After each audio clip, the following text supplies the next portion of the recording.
everyone. In today's video, we're going to be talking about if college players should be paid. California, along with several other states, are pushing to have college players get paid for endorsement deals and improve their ability to make money outside of playing college football. This means that if a player wants to sign a few football jerseys for money, then they are able to do so without it being a violation by the NCAA. Under the current rules, a player would be in violation for doing that, or if a player has a YouTube channel, they cannot accept the money that they make from it. They also can't go to a business and do like a public speaking. Could you imagine how much money people would have paid for like Tim Tebow to go to their company and give them a speech? I mean, I'm not a Florida Gator fan, but that speech had me jacked up. Get in here!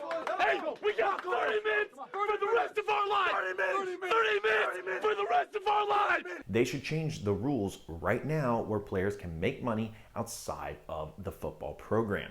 This would almost likely increase the return of the NCAA video game, which is revenue that can go to the players and to the schools as well. It should be a flat rate though for all the players to be fair outside of maybe the cover player to get a little bonus on top of it. Now, this new law being put into place does not allow players to be paid by the school, but this is still an ongoing debate. So my question for you is, should college athletes be paid by the schools? Now, I don't like just talking about problems or issues. If I do talk about them, I give a solution to it. So here is my proposal to fix the current system where football players aren't killing themselves while others get rich off of them. This will only be for college football players. And maybe you could do a similar system with the basketball players, but all their sports would have to stay scholarship players since those sports don't generate the money that football does. The players will not be paid like NFL players. Instead, all 130 Division I college football programs will have to pay their players a flat rate of $20,000 non-taxable stipend along with keeping their scholarship, which value does vary, but an average around $40,000 for school, food, and living expenses. This means that each football player is getting roughly around a $60,000 value for their play in football.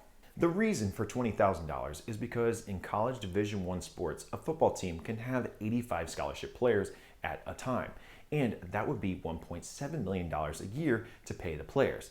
And that might not seem like a lot to schools like Alabama or OSU, but to places like New Mexico State University, this $1.7 million is a 20% increase on their total football spending budget of around $7.6 million, based on a 2015 football spending report. And we don't want to kill any football programs. In fact, this actually might kill some of the other sports at some of these schools, which we don't want to do. But the thing is that without the football programs, they wouldn't generate the revenue anyway. I do think there can be an adjustment for programs that generate in a conference under $400 million, like the Sun Belt Conference or the one that New Mexico State University is in, to about $15,000 to help decrease the risk of cutting other sports or cutting the football program altogether. Now, for all the other Division I schools, this should be an easy thing to do considering that the top 25 paid coaches in college sports make at least $4 million, which is double the amount of the money my player stipend is calling for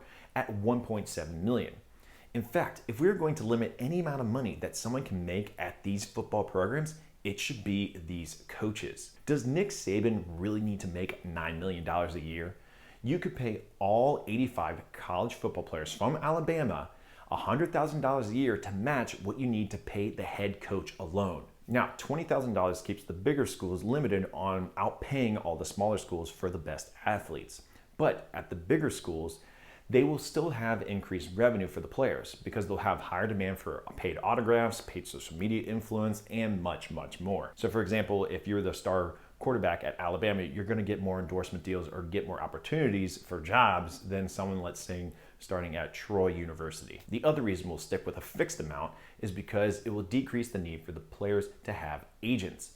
This will get rid of them signing contracts. I mean, can you think about how players will be locked into a contract and stuck at a school that didn't work out for them? I mean, are we not going to let them go because we're going to say you have a signed contract? Or think about the poor kid who signs some terrible contract with an agent that is now stuck with them. If we do this flat rate stipend, then we don't have to worry about any of these issues at all. Now, one thing we need to look at is increasing this value over time.